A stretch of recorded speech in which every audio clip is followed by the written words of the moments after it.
Hi, I'm Brittany Ashley, your host of Breaking Norms Building Dreams, your guide through this transformative journey in both business and life. This is your place crafted for dreamers, doers, or anyone who has been told they can't. Get ready as we challenge those narratives together.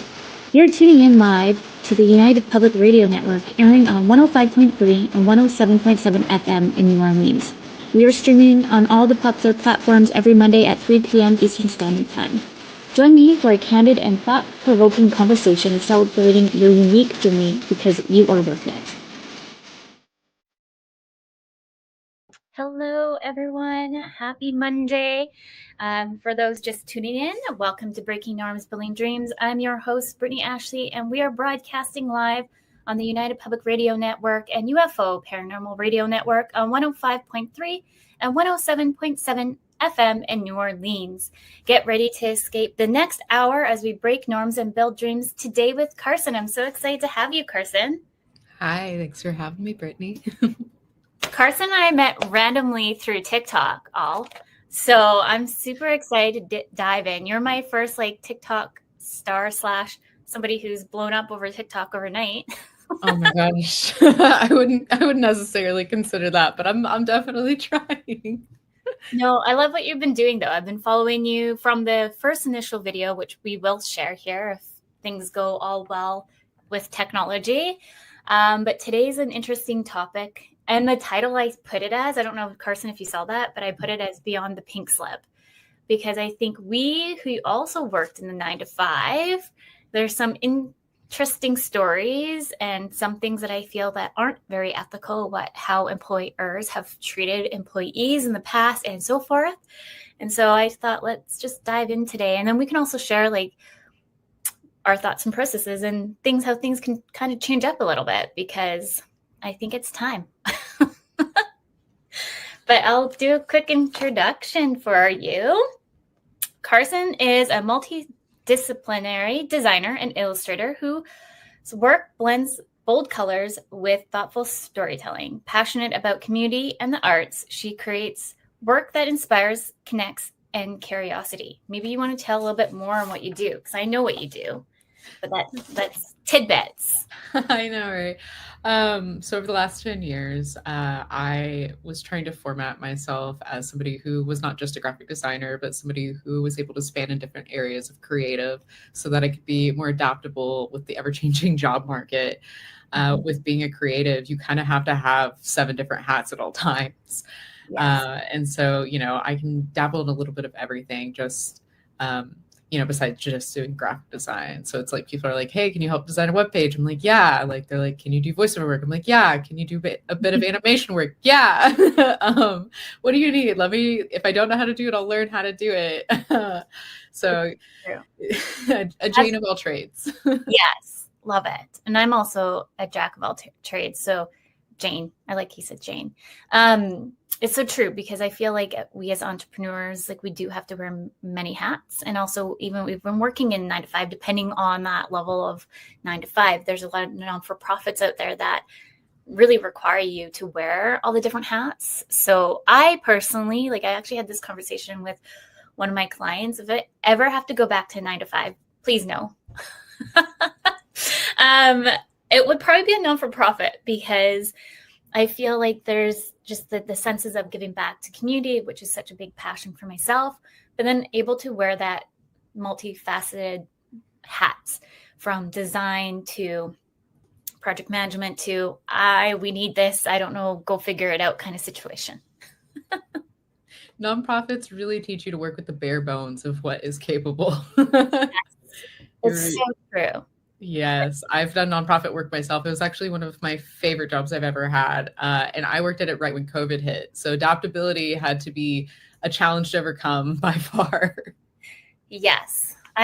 We've worked with a few clients that are non-for-profit, and just knowing that we can all come together to make such an impact, I think is such an amazing thing. And then that we also have, by the means of figuring it out as we go, it makes you kind of a little bit more creative. And I love to find things that are free. I don't know about you, but I'm always okay, what can we find that is a great program that we can get for at least the free-ish as much as possible and get it going kind of situation. I deeply, deeply empathize with that. As a designer, we would call that open source. Yeah. Yes. Love it. Well, maybe should we maybe share the video right now? Or did you want to maybe maybe you can kind of share before we share the video, like I would say brief notes on more or less like what the video is about, and then we can share it. So I will preface by saying I did not intend to record this for what it eventually became, which was a virus video. I initially did this because I wanted to protect myself after hearing what past employees had gone through with this particular business. Mm-hmm. I had a feeling that they would say some shady stuff, in which they did. And so I was just like, I guess I'm going to do the thing. And I held on to this for probably about 6 months before I decided, you know what? My closure is being like, hey, here to the world that is struggling with jobs right now. This is what it's like for a lot of us. Yes. Yes. Thank you for sharing. Okay, let me see, everyone. Let's see if this works. Let me see if I can get this to sharesies. 1 second here. We just did a launch, and of course now it's like, no, thank you. I don't want to share. Okay, we're getting there. We're getting there, everyone. Share screen. For anyone who's just listening, you'll be able to at least hear the conversation too here. And I should say the pauses, the video's not broken. They just take a while. See if you can hear it. So thank you for taking the time to meet with us today. Unfortunately, your employment with Hill will be terminated effective immediately through the end of the month. And Tori is available to help with any questions or processes moving forward. Can I ask why I'm being let go today? Yes, we had the 90-day period, and in the end, we were just thinking it wasn't a great fit. Can I ask for reasonings as to why you did not think it was a good fit?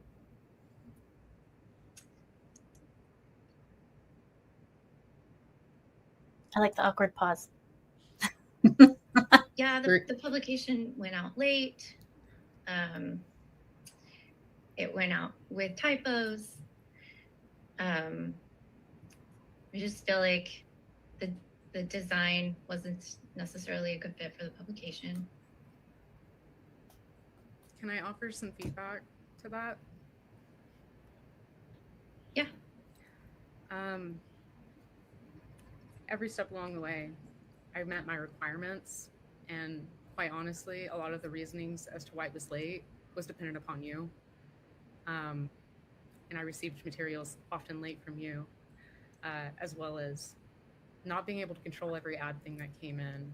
And I've honestly been on top of everything. I've asked considerable amounts of being able to access things such as the production email to help these things get out more on time.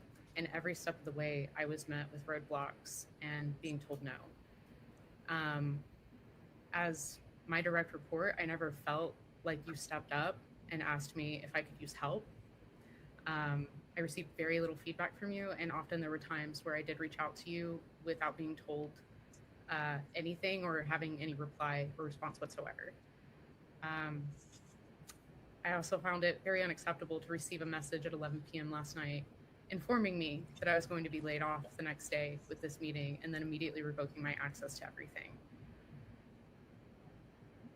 I do want to apologize to Kendall and to yourself for calling you so much, but when you do that to somebody, they're going to panic.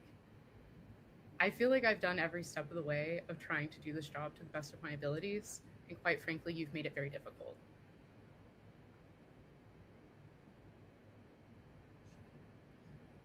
Thank you for the feedback. Can I ask when this decision was made?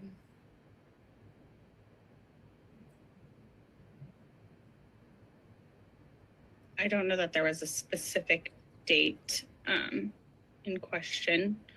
I think it's just, evaluating things over the last 90 days and not wanting to prolong it if it wasn't a good fit, and hoping that you could find something that's maybe a better fit for you and your style and how you want to work. So was it a problem with my style of working? Kendall, I'd love to know specifically if you had issues with my workflow with you. I wouldn't say it's so much of a workflow problem. I just think like stylistically, maybe you weren't the best fit for the magazine and the product that we're putting out there. Not that you aren't a talented designer or good at what you do. I just think that there's probably maybe a different role at a different company that would be better suited to your style. Okay, I'd love to make a suggestion then, because right now I think your editor-in-chief could also use some growth in that area as well, because if you guys want to maintain a good team and moving forward, you need to make sure that your leadership is also possessing the strengths that need to be had to make a well-designed magazine. Because if I had been given materials and enough time, I would have been able to design a little bit better. I apologize for there being some typos and slight mistakes, but when it comes down to it, the publications being sent out late were not of my fault. Like Okay, I want that to be clear. It was not my fault. Okay. I work 9 to 5. I do what I've done. And I sincerely, Julie, I hope you take this as a growth opportunity, because every step of this since starting, my biggest frustration was working with you. And I want that to be known, because you have not given me the time to express that to you or give you any feedback until this moment. Okay. And just please keep in mind, I appreciate you sharing that, but this call is not about Julie. So I understand that, but since I'm probably not going to get an opportunity to talk about it in the future, it needs to be known. It's been lovely working with you, Kendall. I cannot say the same for you, Julie. Have a great day. Mic drop. I do love how it went. I was trying to be very polite and professional. Say my piece. I did cut out like the parts where I asked like the HR lady like about being paid and my insurance. I was like, no one needs to hear all of that. Right. No. And certain things were blurred out just for confidentiality reasons, for sure. Totally makes sense. But I totally resonate. I seriously was watching that when I pinged you. I was like, you need to come on the show, because everything you're saying, and like it would be nice as an employee when I worked in those kind of jobs to have those kind of moments of like, hey, have you ever thought of this is the reason because of the leadership, X, Y, and Z, and why there's such a high turnover here? I've seen so many people in my past job just of high turnover. They weren't taking the time to actually talk to the individuals that were coming and going. And it was just kind of like a toxic work environment. And no one can thrive in that. And like, that was like my biggest pet peeve. Like when I started this business, Crave Dynamics, I was like, I don't want to recreate that. Like, I know what kind of leader I want to be, and I definitely know what I want the company to be, and I don't want anything like that. So seeing that video, I was like, so there's so many people out there that have and are experiencing these kind of layoffs, which I think are very unethical. And it was such an interesting experience, because even before taking the job, I had spoken to several people that had come from that same business, and every one of them told me not to take the job. They were like, run. But I was kind of in a tight spot. There's not a lot of jobs on the market. And I had unfortunately declined another offer because it was about $20,000 less. And so I was like, all right, here we go. We're going to move forward. I'm going to try this out. I'm going to make the best of it. And I genuinely did. I really tried to keep a great attitude. It felt so shocking to have that happen, because prior to that, during the rare times I was communicated with, I was being told things like, you go above and beyond. No one's done this kind of stuff in your position. And so here I was thinking like, okay, I'm doing all right. Like, even the day it happened, the day prior, I'd been like ahead. I had finally gotten kind of a groove with everything. I was working ahead of myself so that I could make sure that like we could make really beautiful issues for the next coming months. And so I was very shocked upon that happening. Yeah. And I had worked really hard in communication with them. I often struggled with the publisher, who was technically over the editor-in-chief, but it seemed like the editor-in-chief ran her job instead. Yeah. The owners were very hands-off, yet still incredibly hands-on in the weirdest ways. Mm-hmm. It was just such an odd job, and I was shocked. I thought I was doing well. And then what they don't know is I had gotten to sit in and listen to them laying off my coworker previous to that. And what nobody else realizes is they gave me the same reasons they gave to her. Mm-hmm. Well, that seems you're not the right fit is like the go-to mechanism for so many HR individuals, because it's saying something without saying something, really, right? Which is, it's bananas, because you really, as an individual, I don't know about you, but like having that piece of information too, of how can I grow and how can I be better? Like, why wasn't I the right fit? Like with my ADHD, I would spiral out of control, being like, what do you mean? I've been here for however many years and all of a sudden I'm not a right fit. Like, that just doesn't make any sense. And I was always asking too for feedback. The only time I ever really received any genuine feedback was when I first started the position, and it was concerning the cover. And they were reusing some photos that they had from last year, and they didn't like what I was doing. And I was like, okay, well, what would you like me to do? Like, can you give me an example? And they just sent me a cover of Magnolia, the like Chip and Joanne magazine. Yeah. And they were like, we want you to make it exactly like this. And I was like, okay, well, I could do that then. Yeah. And then upon further investigation, past art directors had struggled in that environment because they would want to actually be art directors, give their creative opinion, and they were constantly shot down by the owner, who was the quote unquote cover queen. Yes. And that was really the only time. And so I was not given a lot of avenue to have creativity as an art director, and incredibly limited. So having it told to me that I was not a good fit felt unjust and unfair, because I was like, you never even gave me the opportunity to show you what I could do. Mm-hmm. So I just was like, how is that your determination? Yeah. And I knew it was financial. And instead of them just being honest with me, they searched for reasons. And it hurt. It hurt. Yeah. And then that kind of leads into like what I know what we want to talk about today, about like the mental health for employees, because I don't know, it depends on like the state of each individual, but when you come at somebody and say like you're not the right fit, I think that can hit individuals in so many different ways, because they don't know what's happening behind the scenes in their personal life, and their mental health could take a toll. I admittedly during that time was still tender myself, because I'd come off another layoff prior to that, because I had been at a company that was my dream job. They grew too fast, too big. And 3 months into my job, they laid off a large portion of the company. Mm-hmm. And it was, I mean, no one was safe. It started with our VP of marketing that day, and then boom, boom, boom, it went down the line. And it was a job that I thought I would be at for years. I had a wonderful team. I was being told I was doing a great job. It was simply a budget and numbers game. And that one rocked my world, because I grieved it so hard, because I felt like I had finally achieved the thing I had worked so hard for. I finally got that job that like it was everything I wanted it to be. And I lost it. And it was not even of like my fault. It was because the company didn't have money anymore. Mm-hmm. And that was really hard to accept. And I've been in that position several times, unfortunately, as a creative. I was at a company where I was asked to join it because they were creating a bigger department. And in 6 months, they said, we're dissolving the department. Mm-hmm. And they gave me severance. They were very kind about it. I knew it was coming. I saw the flags, because my boss quit 2 weeks into me starting. And so I've been in circumstances where I've had layoffs that are handled in a very human way. And then I've had experiences where it's just like, nope, it's your fault. It's your fault. And we're not going to take accountability, even though we know we're the problem. Yes. So I did. Yeah. Oh, sorry. Go ahead. No, I was just going to say, and let's just point it out right there, though, like what you said about the human approach to like pretty much treating the individual, the employee, like another number.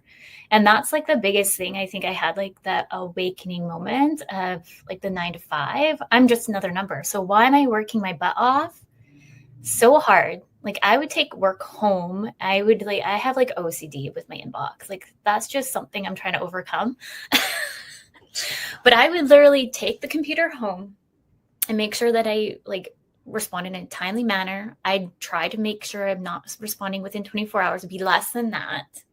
And I remember my one employee friend would be like, why are you working so hard? They don't care. They don't care if you work on weekends. They don't care if you work in behind the scenes. They don't care. And it's taken me time to realize that not all individuals, employee places, by the way, employers are like that. However, there's a good handful that I definitely have shared my time with. And I'm just kind of, it takes you back because you put so much time and effort and you pour so much energy into something like that. And then you don't get the energy back. And so for me, where would I put my energy more right now? And being mindful of those. So having those conversations about non-for-profit, I know if I put my energy in it, it will kind of shift my own energy as well, that I'm giving back to an organization that I feel that also, there's not all of them either, but a lot of them care about the employees and the community that they're trying to grow too. And I have put so much of my energy out there. I've worked since I was 15. I am one of those people where I'm like, I love working. I like having a job. I like being busy. And it's always so insulting to me too, whenever I tell people there's no jobs or anything, they're like, you just don't want to work the jobs. And I'm like, bro, I will work whatever job you throw my way. But the problem is no one's actually hiring for a livable wage. But I expended myself for years, so much energy being put out to organizations that at the end of the day saw me as a number they could cut so they could trim the fat of their budget. And then until most recently, back in April, I separated from a company. I'd been there for about 6 months. It was an agency, and I had not fully been able to process everything I'd been through. And I came in, and everyone I started bonding with was either let go or left because the conditions were not met that people enjoyed anymore. The company was changing. By the time I left, I had stopped eating. I had stopped sleeping for nearly a month. I was not well, and my performance dipped. And I was like, it makes me feel worse knowing I'm not doing a good job. And I was like, I think I have to redefine my value in myself and where I'm putting my time and myself and my energy. And I decided to walk away from a career. And admittedly, that might have been a poor choice because the market is bad. But I am so much happier because of it now. And I have to admit that. Mm-hmm. I think you kind of need to start looking at your mental health when you're in those kind of situations, right? I definitely was in a state of chaos, which I couldn't see because it's just kind of like when you're in an abusive relationship, which I have also been in. And if you're in it, sometimes you don't know what is on the other side of the tunnel because you're just so engulfed in it and you just keep on going and you think that you're not good enough to go anywhere else because that's what they make you think sometimes or so forth. And so I know I've been doing so much. I have imposter syndrome. That's probably why I went after imposter syndrome coaching. I love that I had to take the course to learn that I have my own imposter syndrome issues. But I think doing some of those impactful inner healings too help you kind of reevaluate what you're in. And when you're in those kind of states, the mental health, when you're in that mental state, sometimes you just don't realize that you're kind of going in this downward spiral. It's true. I always tell everyone, I'm like, the day I walked out of my last job, I felt like that image of Nicole Kidman signing her divorce papers with Tom Cruise. I was just like, and I felt so free. And I was like, I've never felt this before. And I had this idea and this thing in mind where I was like, I could do whatever I want now. I've never had that opportunity. It's always just, I got to get another job. I have to have another career. I have to do this. I was turning around and getting jobs 48 hours in each other at one point in time, just so I could make sure I was continuously working. Cause I was my career was so wrapped around the identity of who I was. And then I broke who I was down to tiny little pieces. And now I feel like I've finally found myself again and trying to build that confidence back up. And so just recently I was like, I'm going to start applying for full-time jobs again in the worst job market to do so. Yeah. Where about, maybe you can tell the listeners where you're based. So I'm currently based in Oklahoma City. We are a large metro, but I like to often say that we're the biggest, smallest place because once you meet somebody, you know everybody. Yes. Which also means that the job market here is very slim if you have niche positions. So like I said, I work in design. There's only so many design jobs. And with everyone going back in office, it's slimmed the pool down even more. And I think a lot of people are currently experiencing that across multiple industries and fields. We have not only these mass layoffs, we just have all these people trying to get the same jobs because we all had this like awakening with remote work of like, I don't really have to sit in an office. Yeah. And now they're like, no, come back, and trying to like create this like culture and everything. It's like, no. We were good. I feel like there's definitely a little bit of a disconnect though too of what is culture within the workplace for some individuals, employers. I went to this event not too long ago, and one of the things that they said that's trending right now more so than ever here in Canada, because they are like an HR kind of company here. Can't remember the name of them, but is offering mental health support for employees, like actually having counselors and or therapists at like a revolving door of it's open for you whenever you need it. And also making sure that they're very specific in boundaries, meaning like you work from these time frames, I will not message you outside of it.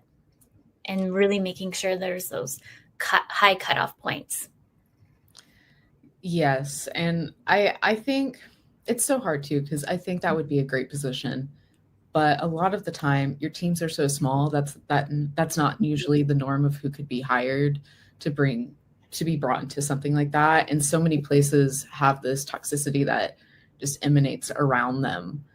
And what do you do for those places that can't have that person, or like, what if you do have those people in place at larger corporations? Are you going to have people who feel like it might be the big brother effect and might be too scared to actually share their genuine feelings and opinions on their workplace and the culture? So I think there's a lot of considerations with that too.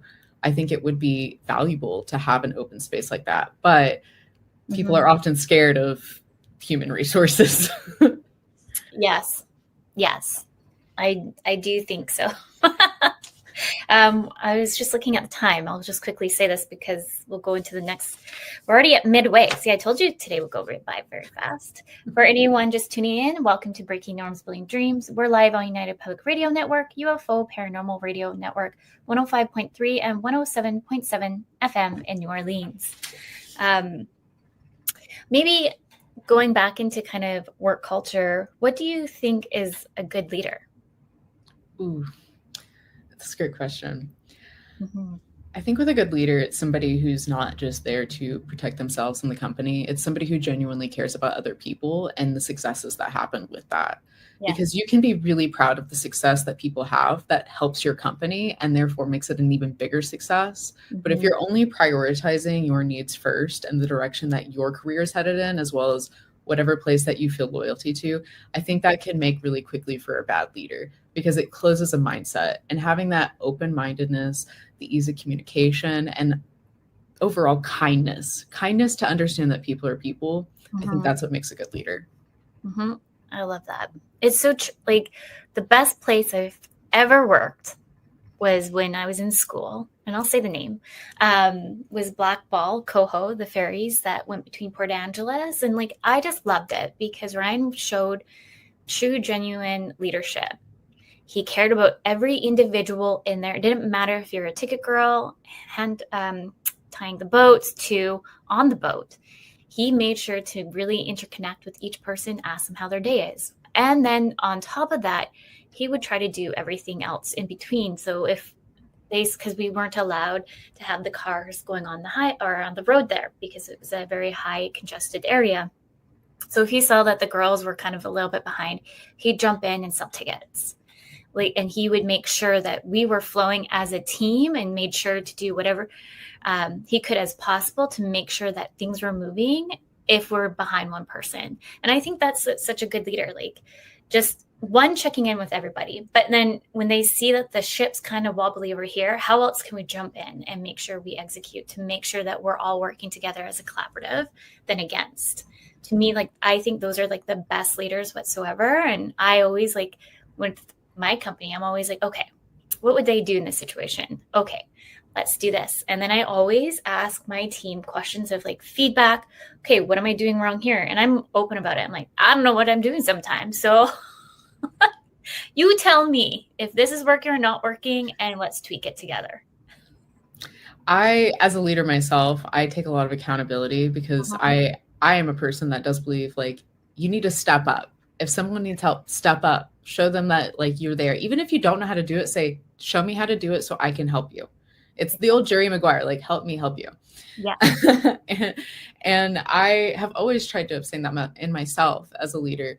I've mentored a lot of young designers. I actually just finished wrapping up doing 2 months of a portfolio development course with a bunch of students. Amazing. And a lot of the time it's just thinking like, hey, we got to problem solve. Like design is a communication. Like, let's problem solve. Let's do this together. We're all a team here.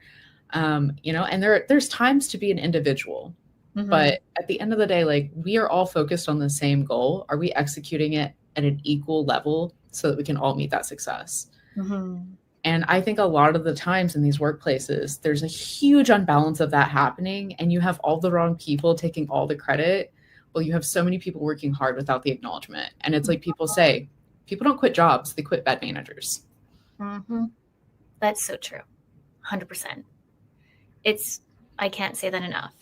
Like, I'm going to toot my own horn that a lot of my people have been with me since almost 6 to 7 years now, give or take. And I'm like very particular on like how many people we add onto the team, because I want to make sure we're mindful. Like, I know that right now I have 2 young kids. And so my team knows, like, sometimes if I'm totally MIA, there's a good reason. And I just have it full plain out, because I'm not at the point where I can have my own assistant. And a lot of people think I have my assistant. I'm like, no, I still do it all myself, because I know the number game. Like, I make sure where we are, because I want to make sure that everybody else has the means as well. So there's no point in me outsourcing here yet, because we're not over here yet. So I'm always like being mindful. And I always just tell the team, like, if you don't hear from me in 48 hours, you know something's wrong.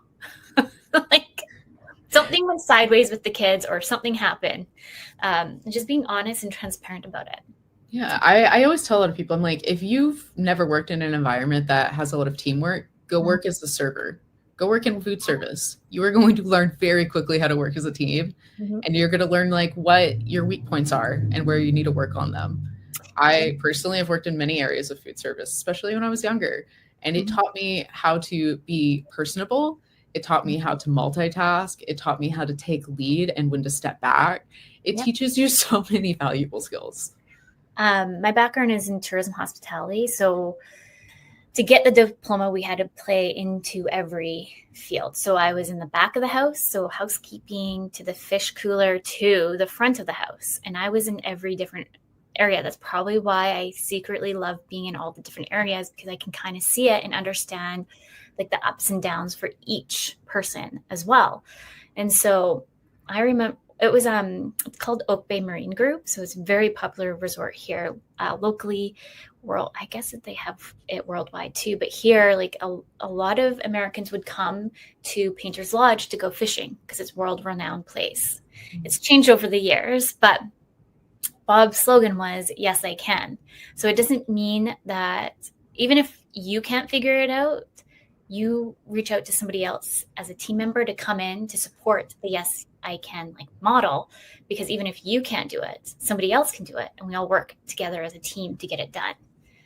So that's something that's always stuck out to me growing up, like the years of all these different workplaces. It's just always been like impacted in my brain of like, yes, I can, in a framework of yes, we can.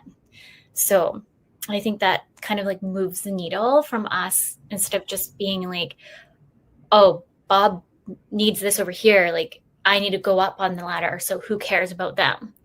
But if we all work together organically and bring us each other up, we're all moving to the ladder together. Exactly. And I think like right now, this entire job market, like it's tooth and nail. We are all just fighting for the same thing. And we are all in this moment of having to be everything but the kitchen sink. Like people are like, we want a unicorn. We want somebody who can do it all. Yeah. But they also don't want to pay that person very well. They don't want to show them a lot of respect. They want them to just do all the work while they sit back and make money. Yeah. And I think a lot of us right now are seeing that reality play out in the way that corporations are treating people right now. Mm-hmm. I kind of keep saying, because look, back in the day, it's like, go to high school, get your diploma, and then go to the corporate world. And I think during how we've progressed, I really feel like when my kids get older, the corporate world is not going to be the same.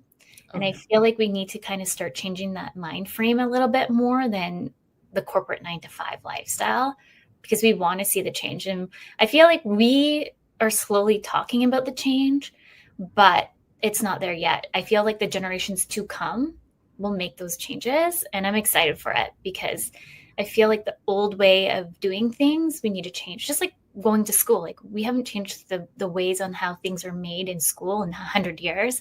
And we've seen there's neurodiversities, kids who need to learn differently. How do we make a workplace / school place that's neurodiverse / even neurotypical for us to all thrive?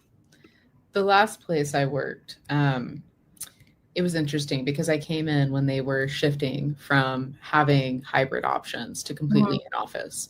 And several people struggled with that because they just couldn't wrap their mind around, why are you making me drive 30 minutes to an office when most of my meetings are still virtual? Mm-hmm. And I also struggled with that. I mean, I was sitting on a floor with no windows, often in like this closet-sized like focus space called a fifth gear room.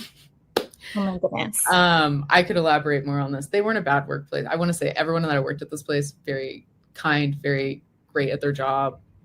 It just was not the culture for me, but they were slowly bringing everyone back in. And so I started and then watched all of these people quit because they were like, we don't like these changes. Like things were good. We had a really great culture. People used to talk about how good our culture was. It has changed for the worse. They brought in leadership that was known for being incredibly challenging and hard. Not that they were bad people. They just had incredibly high expectations that could not be met with such a reduced staff. And they were just constantly trying to fill these voids that just did not exist. And they just had all these expectations. And after I left, I heard that they completely laid off the rest of their remote employees so they could focus in on local only. And in my mind, I feel like all you're doing is just ignoring good talent by trying to hone it in. And let's just go back to like the mental health piece there for a minute. There's a lot of people who do have also kiddos that we're already kind of like school bus drivers on a good day. So going into work, and we could lose. So here in Victoria, we call it the Langford crawl, give or take. I don't know, it could be worse now because I work from home now. But on average, when I did work out to this location, it would take me about 2 hours sometimes to get there. And I kept adjusting my schedule, and then I'd have to adjust like drop-off time. And before I know it, this job was only supposed to be from like 9 to 3. I was leaving at 7 and then trying to push it to 3, but sometimes I'd have to be late. And then that also affects daycare drops-offs and like additional fees there. So end of the day, I was paying more in childcare, driving way more. And by the time I even get to that location to work, I'm like, it's not even worth it. I'm already annoyed and pissed off because you told me I had these time frames and then you keep adjusting it. So I feel like driving, there could be like a give and take here. Like I do believe on like workplace culture, and I do believe there's certain ways that we can involve and incorporate it to virtually. Like my team's all virtual. I do think that there's a way for us to all work in a work kind of culture to make it in the virtual setting. But if you're like, I think some of us are a little bit old school and we just need to see individual people and have that culture still, which is fine. But then how can we mold it to make it work for everybody? And then, this also touches an interesting point too, because I think there is also this fight because a lot of people see the culture of like parents in the workplace and people who don't have kids. Which it's like, no knock at parents. You guys have lives. You have things you're going on.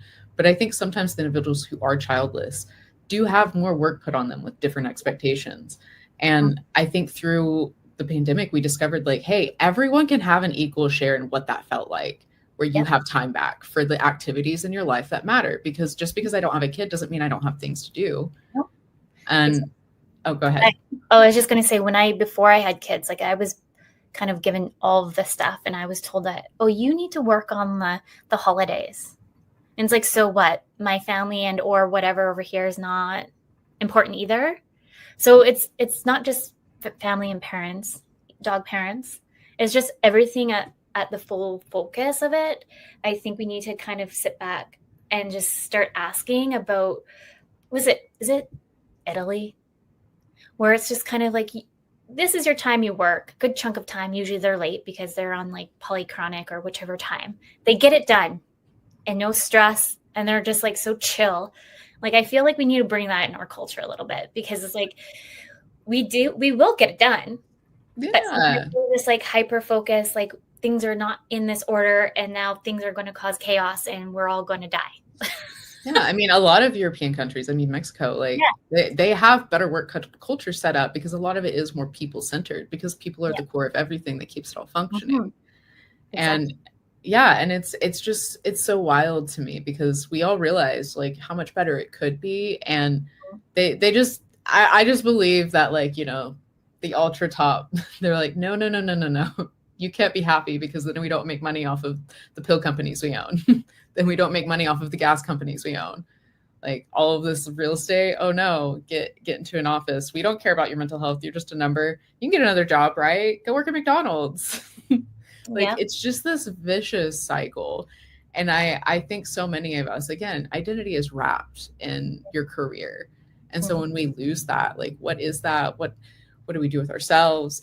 It hurts to think about. It is a physical and emotional thing that feels so deep and connected. Well, if you look at Maslow hierarchy of needs, the psychology of it, right? It's like the like there's the triangle, whichever it's called, going back into the psychology state. Like, we all need to have, like, if we're missing that one chunk, we're never going to be full. So if we move away that piece that we think is also our identity, we're not going to be that full feeling of being happy. So we need to make sure that there's that level playing field on each atmosphere of those different, I can't remember, was it life? I have to look. It's been 100 years since I did psychology. Well, and there's so much like value put into like how productive you are as well. Mm-hmm. Like at my last company, if you had to log 8 solid hours every single day for an agency, which, like, I understand in terms of like project tracking and everything. But if you had side conversations, just talking to your coworker, it had to be logged as third gear. You still had to log that. It's crazy. And I think that also would beat to somebody a really bad mental health course. It did to me. I was like, this is too much. This is too much micromanaging. I'm getting my work done. I was often punished for not reporting enough hours, because I was like, but I'm still being efficient. I got the work done. Why are you mad that I'm an hour short? So that's another thing, is so much value in productivity. I hate micromanaging. I just do like, okay, this is the project. Check in with me. Like, sometimes I'll have to check in with some individuals that sometimes they have ADHD and it's just hard for them. And so they ask me to. So I'm just more mindful of like, okay, they need my extra support here because they forget X, Y, and Z. So I love doing it that way. But other than that, I'm like, here's the project. Do you need anything else from me? Nope. Here's a due date. Cool. Like, if you need me, you know where to find me. Like, full on, like, and I feel like you're more productive.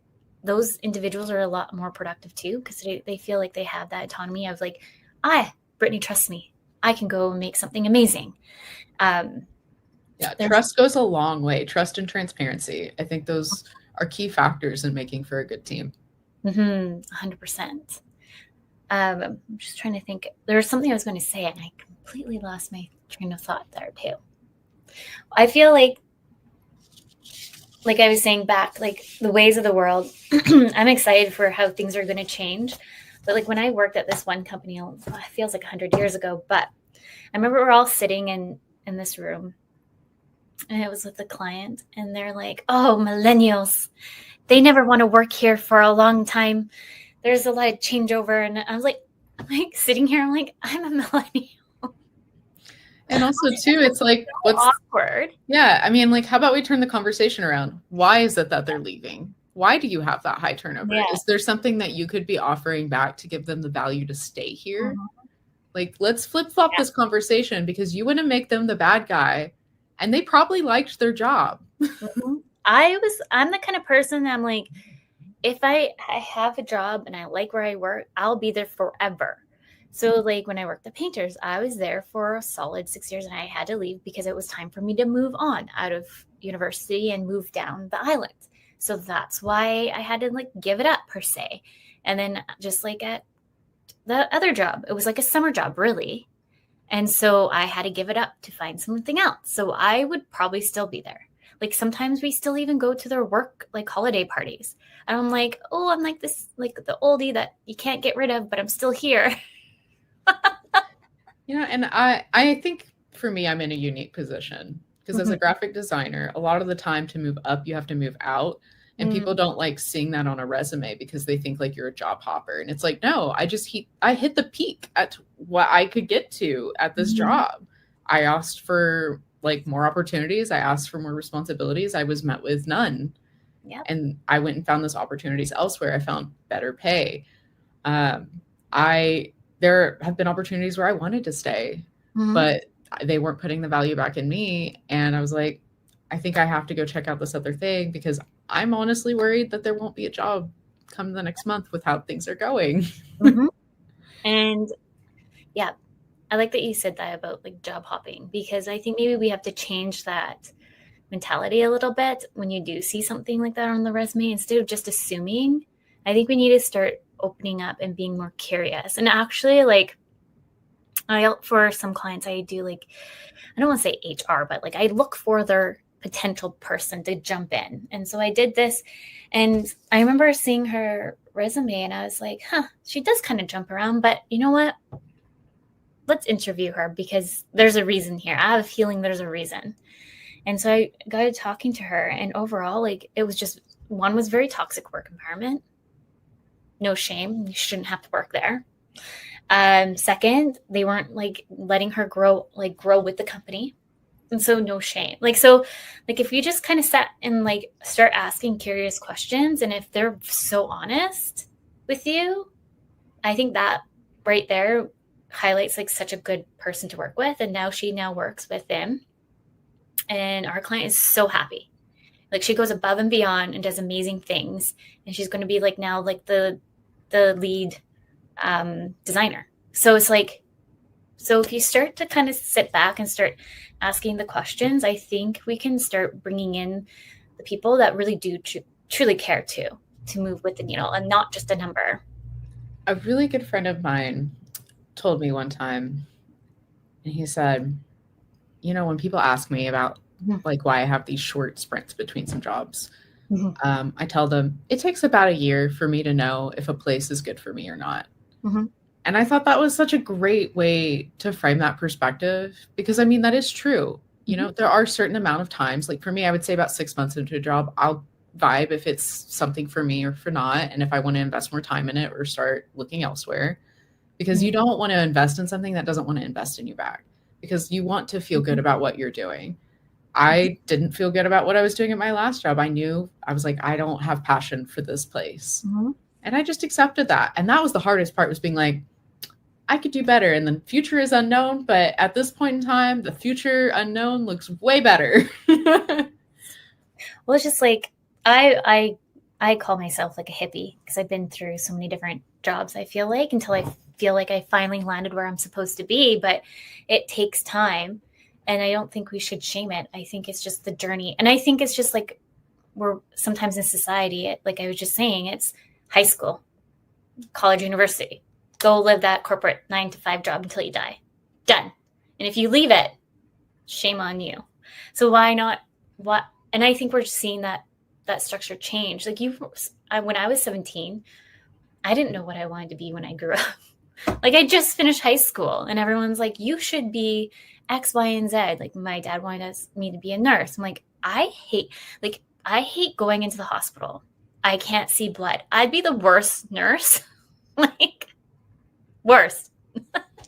Sometimes I joke and I'm like, you don't actually know what you want to do until you find your midlife crisis hobby. And that's probably what you were meant to do.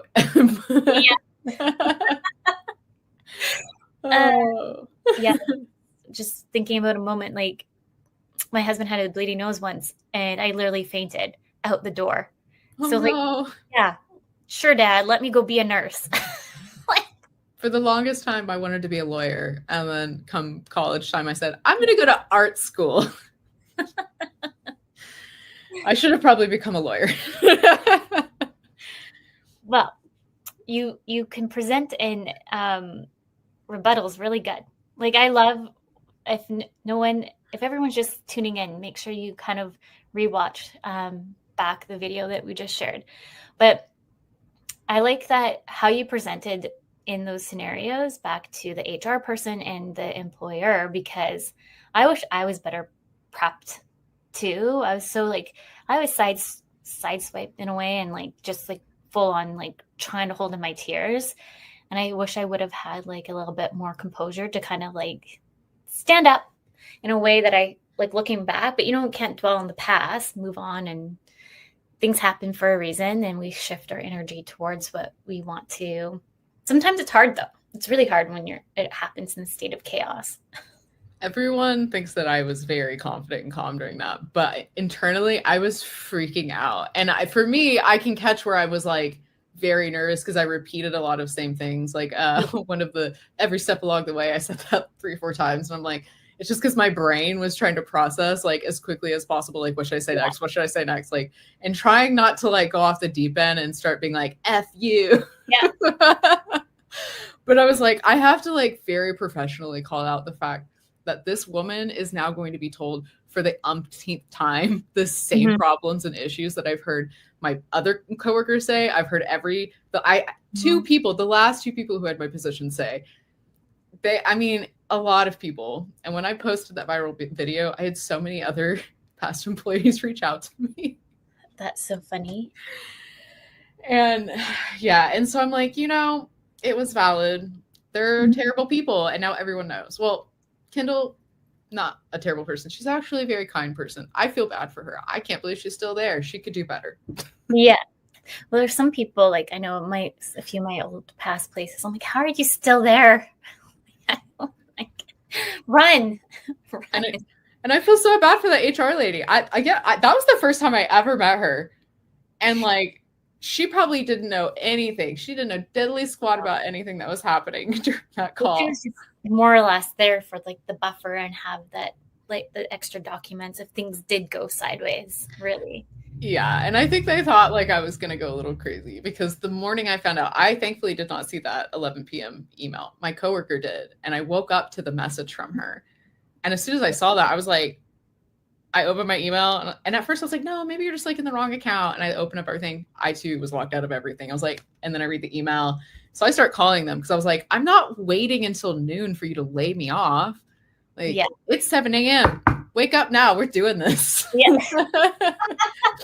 I did panic a little bit. I called them way too many times. That's why I apologize, because like that was a little crazy of me. But also I was like freaking out because I was like, yeah, especially when it's your job and no. I think anyone would have done the same thing, really. Like how they went about it, I don't think was right. There's just some things like looking back on just all the things I have also experienced, like going back down to it, is just having that transparency and being honest about it. Like, look, our finances aren't here. We appreciate but unfortunately we're going to have to let you go. Like there's been some places too where there was like short time frames and they're like, what do you think you've done? It's like, well, I'm still being onboarded. Like, you've not even been here. I've just been learning what to do on the seat of my pants. And like I said, I've had some very like warm, friendly layoffs. Like they've just been very transparent. And they were like, it was not a performance issue. They were like, actually, you were great. And if we ever need you, we'll reach out again. Mm-hmm. They were like, we just are dissolving the department. Or they were like, we just had to cut budget. And unfortunately, your role was deemed as redundancy and eliminated in this decision. And I was like, you know what? Thanks for the transparency. That's good to know.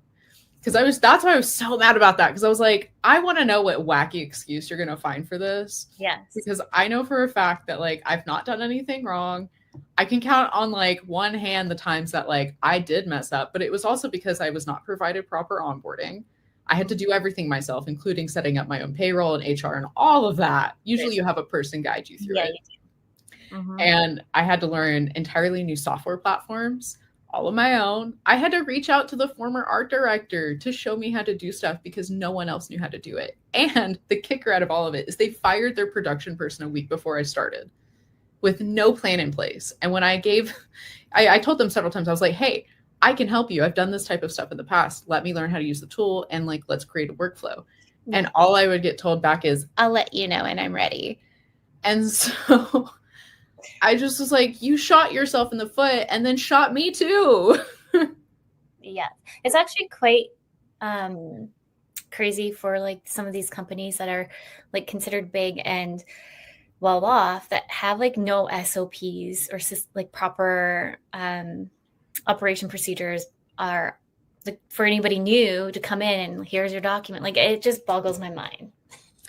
At one point in time, they wanted me to like automate stuff through this thing called Magazine Manager. And like, they were like, Magazine Manager has this plugin for InDesign. All the big publications are using it. Come to find out, the program they're wanting me to use is in beta phase. It hadn't been launched on the market. We were the hamsters. We were the guinea pigs. Yes. And so I like wrote out all this documentation on how it actually like increased the amount of time I had to spend on working on layout and like all of the bugs I was encountering and stuff. And I was like, hey, I'm going to submit this to this company because they're still working on the plugin. That's so, yeah. and for some reason, I was the issue. They were like, why aren't you doing this right? And I was like, because it's not even like a built product. Oh, geez. Oh, man. Well, we're already at time, Karson. I'm so excited to have you on today. Is there any last minute thoughts you want to share with everybody who might be listening or watching? Well, I'd like to thank you for bringing me on today. This was such a pleasant chat. And I will say for anyone out there, if you are job hunting, good luck. I know that everything is really hard right now. And I don't think anyone should say it's easy because it's not. Mm-hmm. But I'm personally proud of you if you're trying. You should be proud of yourself. And you know what? If you're not, that's okay too. Sit, relax, have a good time. When you're ready, you're ready to go out there. Yes. Well, thank you so much, Karson, again for coming on today. Thank you to all our listeners. You're listening to Breaking Norms, Building Dreams. A big thank you to United Public Radio Network and UFO Paranormal Radio Network. With that, everyone, remember your journey is unique and your worth is unquestionable.